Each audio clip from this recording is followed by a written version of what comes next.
Murder Drones ended its third episode with a few shocking things. First was Uzi's absolute solver being something Doll not just fears, but also pities. Jay seemingly brought back from the dead, and with her came a JC Jensen technician, Tessa. Who exactly is Tessa and why is she helping the Disassembly drones? I have a lot to break down, but real quick, I want to remind you all that this Saturday, February 25th at 10 a.m. Pacific Standard Time, we will be having a live stream interview with the cast of Murder Drones. In addition to this, the cast will be signing autograph prints that you can watch them sign during their own streams. Just use the Streamly link down below to take a look at the awesome art that is being sold of Uzi and N and Doll and V, all signed by their voice actors. Link in the pinned comment down below, as well as a link to a video with more details about the stream. Now, this was a dramatic appearance for Tessa, but it was not the first time we seem to have seen them. In fact, the first time was actually in episode 2 during a Memory of N's, where he's working in a house with other Disassembly drones, and this Tessa appears with yet another one behind her. The story of Murder Drones takes place on Copper 9, something of an exoplanet out near Saturn, as we can see in the sky. As its name suggests, it was 9 of who knows how many of these empty exoplanets with no organic life that humans were using to mine resources, specifically copper. This was headed by JC Jensen, a play on JC Johnson.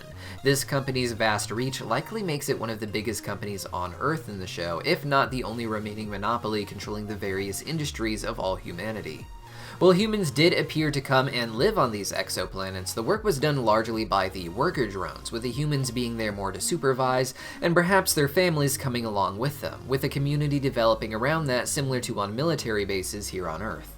The humans would, according to Uzi, accidentally destroy the core of the planet, setting off an explosion that the robots were immune to, but killed off all organic life. The worker drones had a single standardized uniform of coats and helmets, but with the humans dead, the clothes they were wearing and left behind were available for the worker drones to reappropriate for themselves. To this day, human corpses are still scavenged by disassembly drones and worker drones like Uzi's father in order to find clothes for drones to wear. For a while, the worker drones enjoyed life on the outside of the planet and even simulated human patterns of marriage and raising kids. We can see that the very basis of a drone is an untrained neural network. This would be a base of a worker drone's artificial intelligence. As we've seen a lot in the news lately, artificial intelligence is built to have some freedom to learn in order to adapt best to the situation it is assigned to, instead of just being assigned to one singular purpose throughout its entire life. Because of that, this untrained neural network is basically a blank slate that develops a personality based on what it is exposed to. It would be treated like a baby in this stage, and after reaching a certain maturation point, would be given enhancements to make them like a regular worker drone. However, they still seem to maintain a certain kind of intelligence throughout their entire life, instead of maturing more and becoming more serious. Back on Earth, the humans would find the independent AI bots of Copper 9 to be a potential threat. They were content to live simulated human lives, but the actual humans feared that one day the bots would turn on them, and thus decided to eliminate them.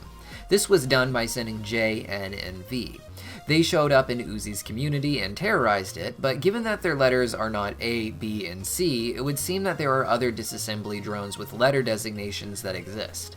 These, I believe, have come with Tessa to Copper 9, as we see ships similar to the ones that N was flying at the very end of episode 1.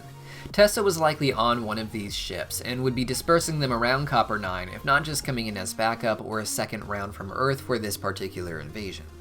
As mentioned earlier, in episode 2, we are given a glimpse of Earth in a flashback from N, wherein he is working as a servant for the humans.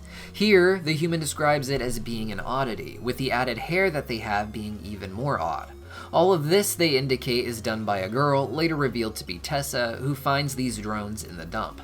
Considering she is now a technician for JC Jensen, I think this memory is from a time when AI drones were being phased out of human life on Earth. Uzi maintains that it was the humans who blew themselves up on Copper 9, but even if that is true, the humans from Earth may not know that, and thus see the drones as a threat that could blow up their own planet or even other exoplanets. It would appear that at this point in N's memories, the few drones left in the world were thrown in the dump and being picked up by people like Tessa, enthusiasts. Tessa appears to be below this man talking in some way, but also living in the same house. I imagine him to be an important figure at JC Jensen, if not its owner, with Tessa being his technologically fixated daughter, perhaps. Tessa probably has a knack for all tech, but her fixation is on drones, so much so that she gives them wigs to humanize them. Despite this theory, AI may never have just taken off on Earth because of how uncanny the humans find it, and still may be used in factories on exoplanets to this day. I'm wanting to believe that they stopped using drones altogether, however, due to them recycling these drones Tessa brought in to kill the ones that are free on Copper 9. Tessa appears to be something of a self-made specialist on drones at a time where most humans were trying to distance themselves from drones, and thus became the perfect person to hire to oversee the mission to Copper 9, especially since she may have been related to someone important working at J.C. Jensen. J, N, and V appear to be part of the first round of drones sent to Copper 9, but as we discussed earlier, more appear to be following behind.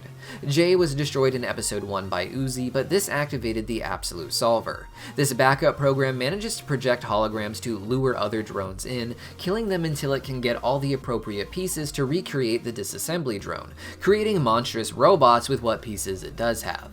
N seemed to destroy what was left of J's Absolute Solver, but some small piece must have survived because J appears to have returned in full form and brought Tessa in with her. Once rebuilt, she would have made contact with Tessa, letting her know how the mission had gone thus far. N, J, and V were seemingly sent as a first wave attack, with Tessa perhaps having 3 other ships coming with her for a larger scale invasion to finish off the drones. It seems sad that she would be the one doing this, as she seems to love the drones more than any other person on Earth does at this point, but that's probably part of what motivated her. She had no attachment to the worker drones of Copper 9, but J.C. Jensen apparently wanted the remaining drones on Earth to be rounded up and reprogrammed for this mission. Tessa likely had no choice but to help, and perhaps even had a plan to eventually save her own disassembly drones, if not just keep them alive a little bit longer with her beside them.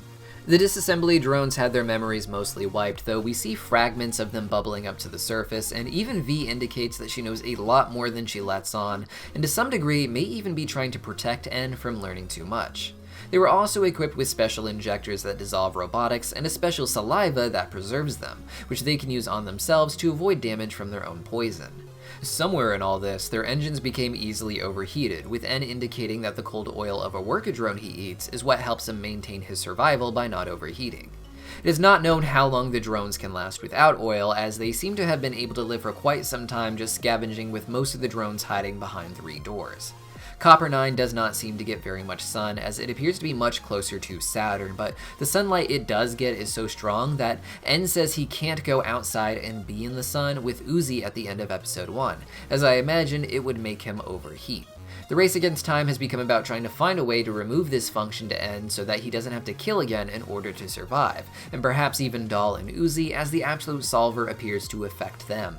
Tessa may be the person who can fix this issue, but her goal may not be to do it until she can destroy the worker drones of Copper 9, as if they don't at least have that done, the humans would just send another attack to destroy the worker drones, and Tessa's beloved disassembly drones with them. But what do you guys think? Am I missing anything about Tessa? Let me know your thoughts in the comments down below, and don't forget to check out the Streamly shop so you can get signed, autographed artwork by your favorite Murder Drones characters' voice actors. We've got Elsie Lovelock as the voice of Uzi, Michael Kovac as the voice of N, we've got Nola Klopp, the voice of V, and also at the shop we have Emma Breezy, who is the voice of Dahl, though she won't be able to join us for the stream. See you guys there!